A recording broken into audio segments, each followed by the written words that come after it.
You've ever worked so hard your hands shook, and you couldn't remember why you started? Hold that feeling. The camera was already rolling when it happened. Margaret Dalton stood behind the podium on the left side of the Family Feud stage. Her family lined up beside her. Her mother, her two sisters, and her 19-year-old daughter, Chloe. The lights were bright. The audience was clapping. Steve Harvey walked out in a navy suit, flashing that wide grin, working the crowd the way he always does. He pointed at the Dalton family, then at the Burkes on the other side, and said something about how this was going to be a good one. And it was. But not for the reason anyone expected. Because when Steve stepped up to Margaret for the opening face-off and looked her in the eye, he stopped. Not a dramatic pause, not a bit. He just stopped. His hand, which had been reaching out to shake hers, hung in the air for a half-second too long. The audience didn't notice. The Burkes didn't notice. But the camera caught it. That tiny shift in Steve Harvey's expression. The moment his showman mask slipped, and something else took over. Something human. Margaret Dalton was 38 years old. She was 5'4". She weighed 112 pounds, down from 136 the year before. Her scrubs hung loose on her frame. Her eyes, even under the studio makeup they'd applied backstage, carried the kind of deep bruising that no concealer can fix. And her hands, the hands Steve almost shook, were trembling. Not nerves, exhaustion. Margaret had clocked out of a 72-hour shift at Mercy General Hospital in St. Louis, Missouri, 11 hours before she walked onto that stage. She had slept for 3 of those 11 hours, in the back seat of her Honda Civic, in the studio parking lot, with an alarm set so she wouldn't miss the call time. Nobody in her family knew that part. Nobody knew about the parking lot, or the 3 hours of sleep, or the fact that she had eaten nothing since a granola bar at 4 in the morning. What they knew was that Margaret was a nurse.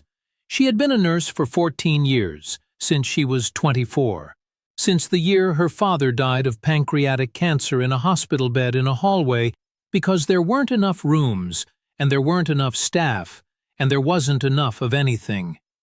That was the year Margaret decided she would become the person standing beside the bed. She would be the one who stayed, and she did stay, through everything.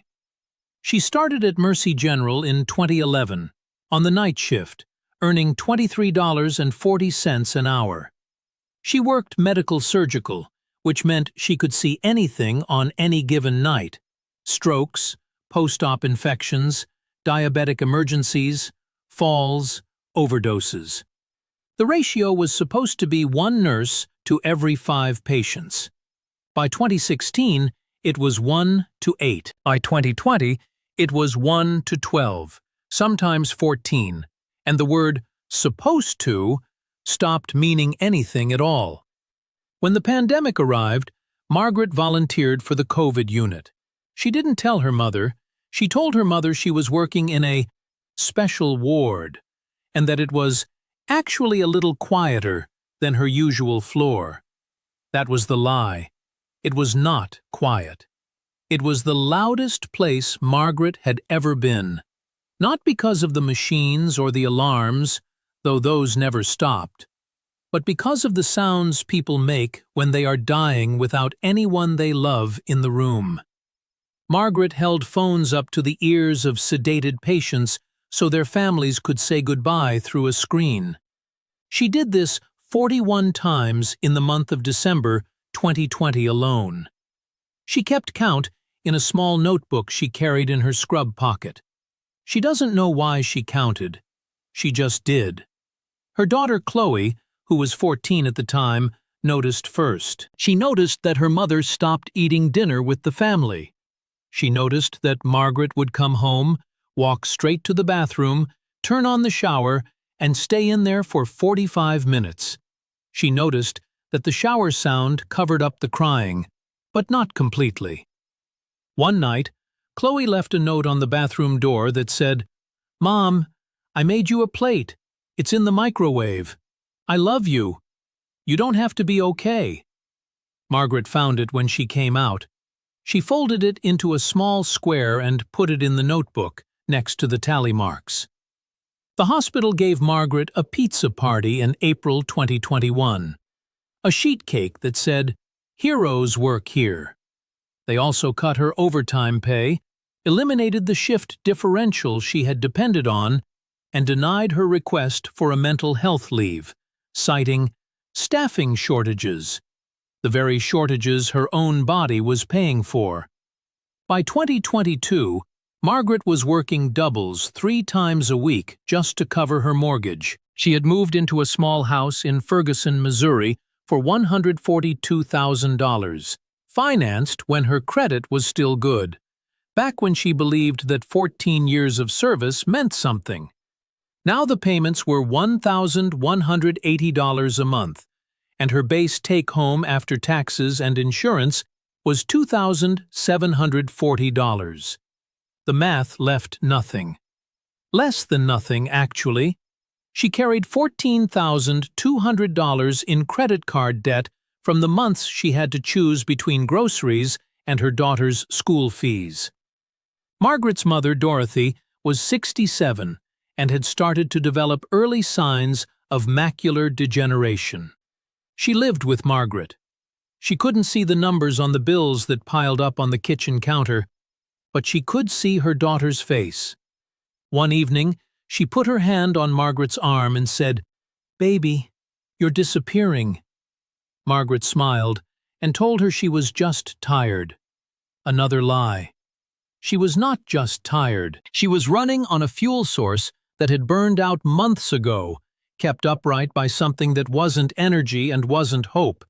Just the inability to stop, because if she stopped, the people in those beds had no one. The Family Feud audition had been Chloe's idea. Chloe had submitted the application 9 months earlier, filled out every form, recorded the video, done the follow-up calls. Margaret didn't know about any of it until the acceptance letter arrived. Chloe handed it to her mother and said, "We're going to California. We're going to win some money, and you're going to laugh. That's it. That's the plan." Margaret almost said no. She almost said she couldn't take the days off. But Dorothy, squinting at the letter from 2 inches away, said, "Margaret Ann Dalton, if you don't take your behind to that show, I will go myself." So Margaret requested the time off. It was denied. She went anyway, burning 3 of her remaining 5 sick days, knowing there would be consequences when she got back. On set, during the pre-show interview that producers conduct with every family, Chloe told the story. All of it. The shifts, the pandemic, the notebook, the shower, the pizza party, the overtime cuts, the credit card debt, the denied leave. She told it calmly, clearly, the way someone speaks when they have rehearsed the truth in their head for years. The producers listened. They made notes. They spoke to each other in low voices. And when it was time to tape, something had changed in the room. The energy was different. The crew was different. The way they looked at Margaret was different. The game started normally. The Daltons won the first round. Margaret buzzed in fast and guessed fried chicken for "Name something Grandma always makes better than anyone." And it was the #1 answer. The audience cheered. Her family screamed. For a moment, she looked like a woman on a game show having fun, and not a woman who had slept 3 hours in a parking lot. The second round went to the Burkes. The third round was close. By fast money, the Daltons were ahead, and Margaret and Chloe were chosen to play. Chloe went first and put up 142 points. Margaret stepped up to the podium.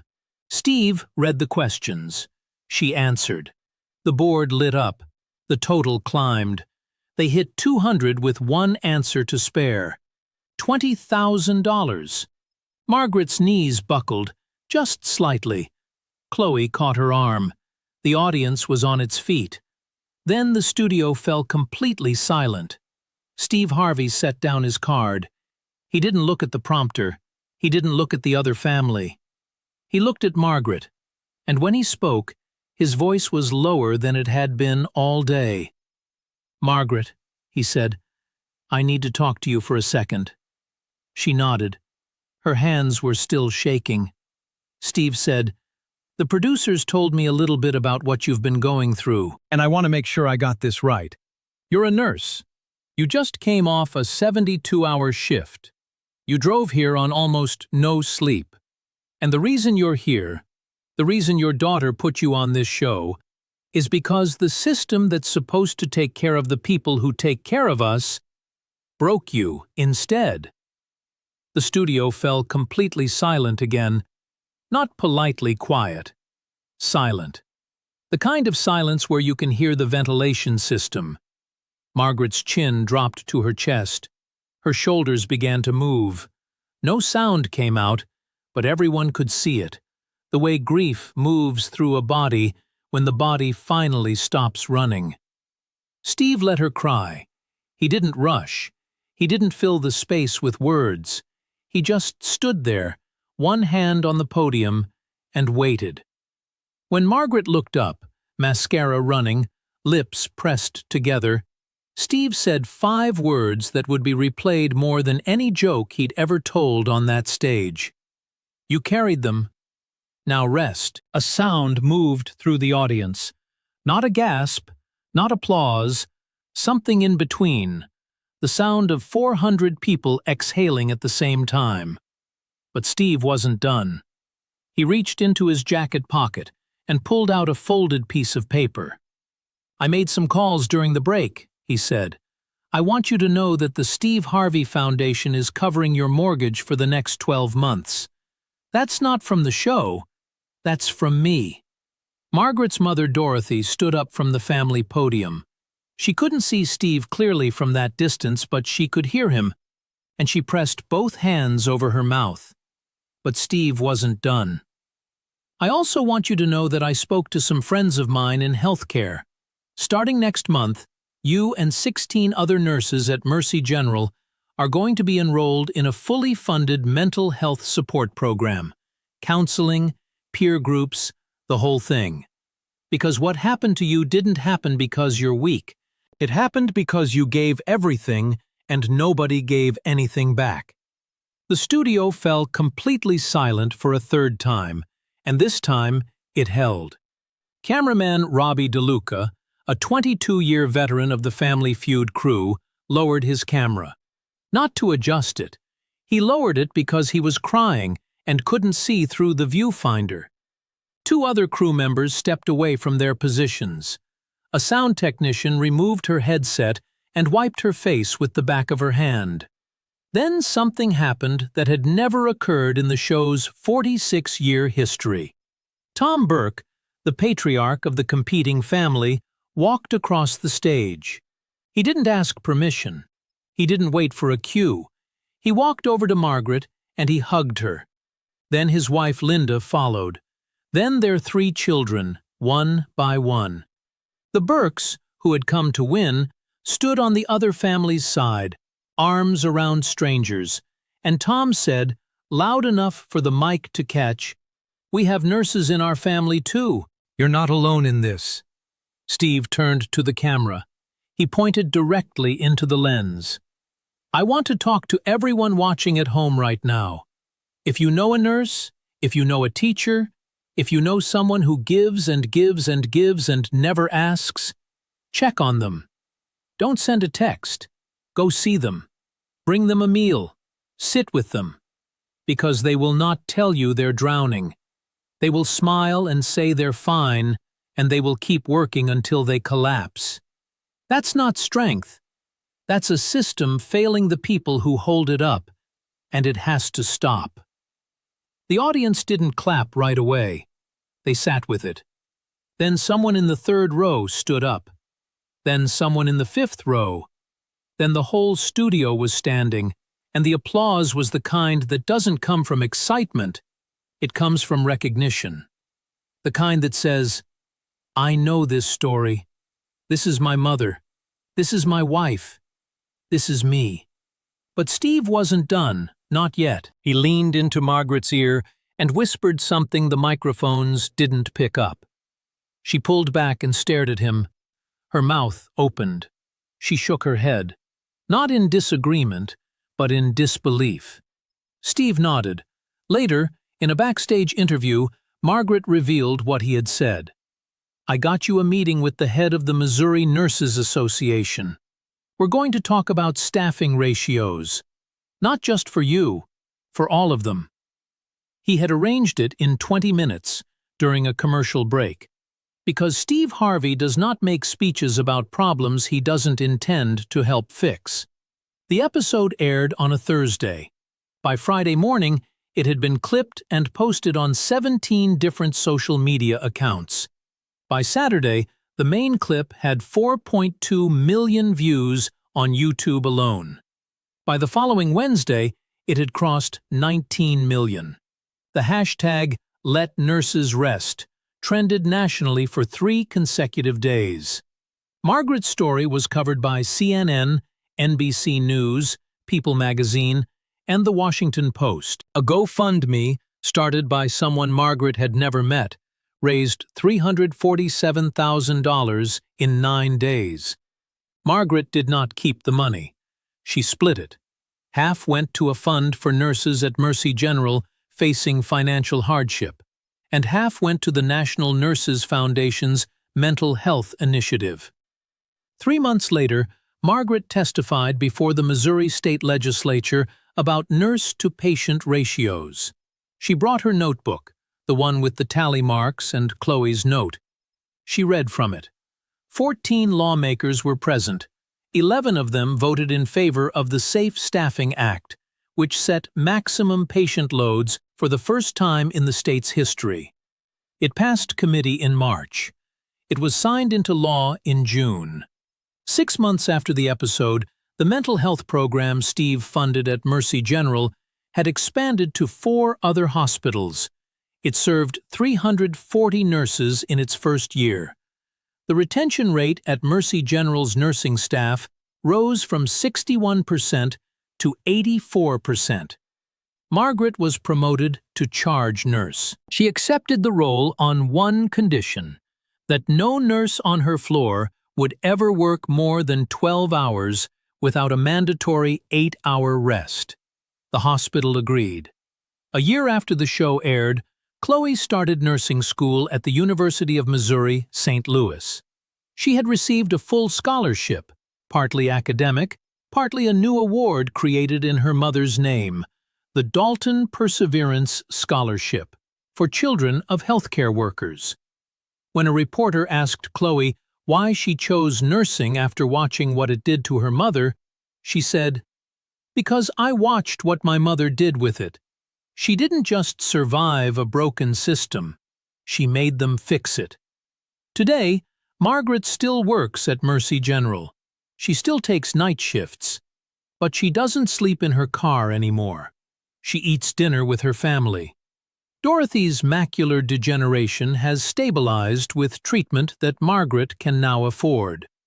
The notebook still sits in Margaret's scrub pocket. She hasn't added a tally mark in over a year. The last page has something new on it. A photo from the family Feud stage, printed small enough to fit inside the cover. In it, Margaret is standing between Steve Harvey and her daughter. And for the first time in the image, her hands are completely still. Some people carry the whole world and never make a sound, and the bravest thing anyone can do is finally set it down. If this story moved you, subscribe to this channel right now and turn on notifications. We find these moments so they never get buried. Hit subscribe. The next story might be the one that changes someone you love.